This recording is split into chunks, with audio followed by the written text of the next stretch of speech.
Vous êtes sur Bismarck for Change, en direct du pavillon d'Armée Nonville où a lieu YouSpring, le printemps des universités, organisé par le groupe FICAD. On va parler ensemble d'intelligence artificielle et de comment celle-ci peut s'appuyer sur les neurosciences pour transformer l'apprentissage. J'ai la chance d'être avec Léric Coupry, vous êtes chef de projet pédagogique, et Vincent Descriques, vous êtes responsable pédagogique, tous les deux chez M2I Formation. Est-ce que, Vincent, on peut avoir une présentation de M2I ?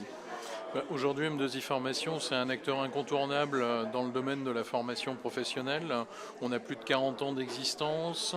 On est assez fiers de nos 35 implantations en France qui permettent de délivrer des formations présentielles au plus près de nos clients. On mixe aussi avec des classes à distance de manière à avoir de la flexibilité aussi pour ses clients. Donc n'importe qui peut suivre une formation très facilement chez nous. Et on est aussi très très fiers en fait des 2850 formations donc, qui couvrent différents domaines, l'IT, le management, la bureautique, le digital, les soft skills. Et aujourd'hui, on s'appuie sur un réseau de 2500 formateurs experts et on compte à peu près 4200 clients actifs. Et donc, on a un certain nombre de certifications déjà par les éditeurs.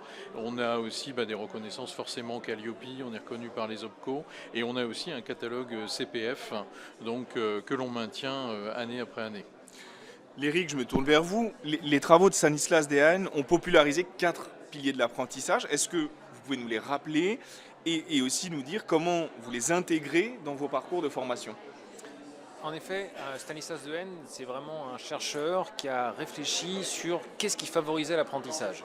Et pour ça, il a identifié 4 piliers. Le premier pilier, c'est sans aucun doute le plus important, et je pense dans votre métier, vous le connaissez bien, c'est l'attention. Si nos apprenants, vos spectateurs ne sont pas attentifs, ils retiennent rien. Donc il faut que nos apprenants soient attentifs. Deuxième pilier de l'apprentissage, l'engagement actif. Plus vous allez être engagé, plus vous allez être actif dans votre formation, meilleur sera votre apprentissage. Forcément, si vous êtes extrêmement passif, vous suivez ça dans les distraits, l'apprentissage, il ne va pas se passer grand-chose. Le troisième pilier, on parle de retour d'information immédiat, de feedback. C'est le fait que dès que vous allez faire un exercice, automatiquement, ou le plus rapidement possible, vous aurez un résultat sur ce que vous avez fait. Pour que vous sachiez si est-ce que c'est bon, est-ce que c'est pas bon, et surtout vous puissiez utiliser l'erreur pour avancer. Vraiment, l'erreur a une vertu pédagogique, et même plus vous vous trompez, c'est meilleur pour votre apprentissage en fait. Et le dernier pilier d'apprentissage, c'est la consolidation, qu'on peut voir comme une simple répétition, mais en fait c'est plus que ça la consolidation. Ça va être, oui, des répétitions, mais faites de manière différente, et surtout qui vont être espacées dans le temps, et le but du jeu, c'est d'ancrer durablement dans le cerveau tous les apprentissages. Et en fait, ces 4 piliers tels que les a théorisés Stanislas Dehaene, eh bien, on va nous former, tous nos formatrices, nos formateurs, à l'utilisation de ces 4 piliers pour vraiment que l'apprentissage soit le plus efficace chez nos apprenants. Et aujourd'hui, je pense que vous le savez, l'IA est intervenue dans nos vies depuis quelques années. Et l'idée, et c'était l'objet de la conférence qu'on a pu animer tout à l'heure, c'est comment l'IA va nous aider sur ces 4 piliers, que ce soit sur l'attention, l'engagement actif, le feedback ou la consolidation. L'IA, alors via des outils comme ChatGPT ou Copilot, devient un levier pédagogique. En quoi est-ce qu'elle permet, selon vous, de renforcer l'efficacité de l'apprentissage ? En fait, ça devient un auxiliaire pédagogique supplémentaire, dans le sens où nous, dans notre philosophie, on donne en fait les moyens à nos apprenants, donc souvent par l'intermédiaire de prompts que l'on transmet via les formateurs. Et à ce moment-là, selon les 4 piliers qui ont été évoqués par Léric, soit on peut imaginer en fait des feedbacks immédiats, donc on va lui demander aussi à cette IA d'être bienveillante dans ses réponses, d'apporter des explications donc en cas d'approximation ou d'erreur de l'apprenant. On peut aussi maximiser par exemple l'attention, donc on peut avoir des prompts par exemple en fonction de la réponse de l'apprenant, s'il a plus ou moins de mots, le calibrer en disant tiens, si on a moins de 20 mots, il est moins attentif, moins engagé. Au-delà de 20, à ce moment-là, on peut peut-être aller au-delà. Et donc du coup, recalibrer une question peut-être un petit peu plus complexe et continuer comme ça dans ce processus. Donc l'IA devient en fait un véritable auxiliaire supplémentaire donc dans un processus de formation classique. C'est une brique donc additionnelle. Chez M2I, vous mettez en place des parcours adaptatifs, vous expérimentez. Est-ce que vous pouvez nous en parler et surtout nous dire qu'est-ce qui fonctionne ou qu'est-ce qui reste à inventer ?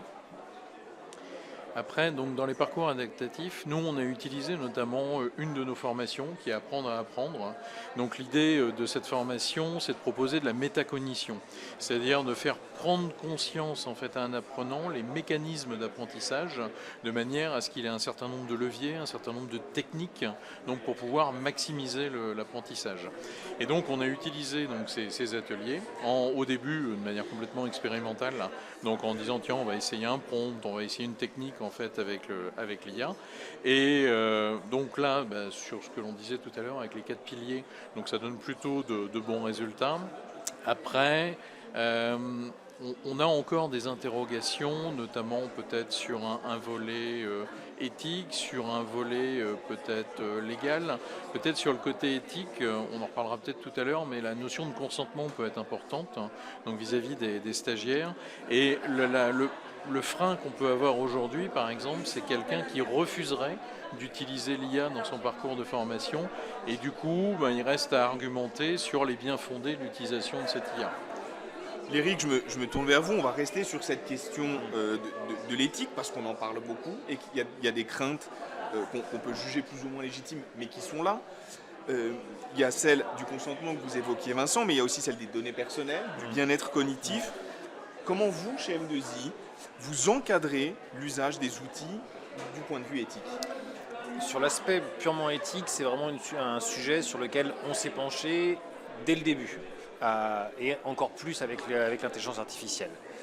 Mais aujourd'hui, même au-delà de cette question éthique, mais je vais y répondre, on a déjà un cadre légal, ce qui est relativement nouveau. En fait, le règlement européen sur l'intelligence artificielle, le AI Act, qui est entré en vigueur en août 2024 avec une mise en application le 2 février 2025, donc c'est quelque chose d'extrêmement récent.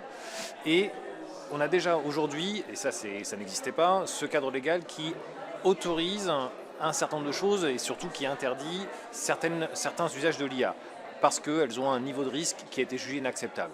Évidemment, nous on n'est pas du tout dans ces sujets-là, évidemment et heureusement, mais c'est déjà quelque chose qui est un point important à soulever. Cet IA Act, il met aussi en avant l'obligation de la part des responsables et des managers de maîtriser l'intelligence artificielle. Et ça, c'est quelque chose qui est très important. Il faut que les personnes qui vont utiliser ou se servir de ces outils-là en connaissent les tenants et les aboutissants. Donc c'est aussi là-dessus que nous, on peut accompagner les responsables et les décideurs sur ces sujets-là. Ça, c'est sur le volet vraiment purement légal. Mais à côté de ça, effectivement, il y a cette réflexion éthique où nous, on a identifié en gros 3 défis. Le premier défi, vous en avez parlé, c'est sur la sécurité et la confidentialité des données. Il est indispensable que toutes les données qui vont être déposées dans une IA, elles restent dans un environnement qu'on connaît, qu'elles ne soient pas réutilisées pour le modèle. C'est vrai que c'était une des questions quand ChatGPT est sorti. Qu'est-ce que fait ChatGPT de toutes les données qu'on lui donne ? Est-ce qu'il ne les réutiliserait pas pour mettre à jour son modèle ? La réponse était oui.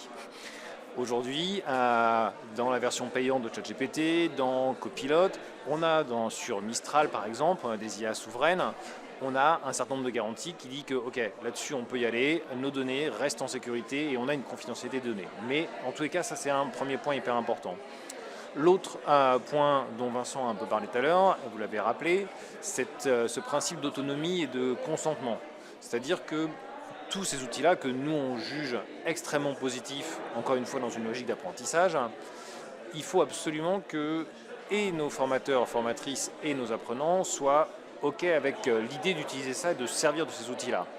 Et pour ça, on va leur expliquer et on va leur dire comment ça fonctionne, qu'est-ce qui va en être fait, pourquoi est-ce qu'on va mettre ces outils-là en place pour vraiment avoir un consentement éclairé de la part de nos apprenants. Ça, c'était vraiment le deuxième défi, ce consentement par rapport à ces outils-là. Et le troisième défi, vous en avez parlé aussi, cette histoire de bien-être cognitif, parce que on sait qu'un des risques, quand on réfléchit sur l'apprentissage, c'est d'arriver à une surcharge cognitive. Et en fait, si on arrive à une surcharge cognitive, c'est pire. Ça veut dire qu'il n'y a plus rien qui rentre et en fait, on ne veut pas arriver là. Et on sait que c'est un des risques avec ces outils parce que, vous l'avez sans doute essayé, ChatGPT, il vous répond toujours. Jamais il se lasse, jamais il est fatigué. Il n'a pas vraiment le choix, oui. Et puis il est toujours content, il va vous répondre. Et nous, en fait, on ne veut pas que nos apprenants utilise l'outil jusqu'à minuit. Voilà, on veut vraiment prendre en compte ce bien-être et éviter d'arriver à la surcharge cognitive. Donc ça aussi, c'est des choses sur lesquelles on va les sensibiliser et mettre des limites et des garde-fous à l'utilisation de ces outils. Alors, vous êtes bien placé pour suivre un peu l'évolution de la situation. Est-ce que vous constatez une évolution sur la perception de l'IA? Voilà, est-ce qu'il y a moins de crainte qu'auparavant? Est-ce qu'il y en a plus? Non, globalement, quand même, il y en a moins parce que c'est rentré un peu dans la vie courante et aujourd'hui, allez, prenons, je garde toujours ChatGPT parce que c'était le première IA générative et que c'est celui qui a fait le plus parler, mais aujourd'hui, à peu près tout le monde a déjà prompté avec une IA, a déjà eu un échange avec une IA. Et les gens se sont rendus compte que ça pouvait faire des choses super, que ça pouvait se tromper aussi, mais qu'on pouvait l'utiliser de manière intelligente. Donc voilà, ça commence à rentrer dans les mœurs et justement on s'appuie là-dessus pour continuer et l'utiliser de manière intelligente et pédagogique dans nos formations. Alors, on a beaucoup parlé de la technologie de l'IA.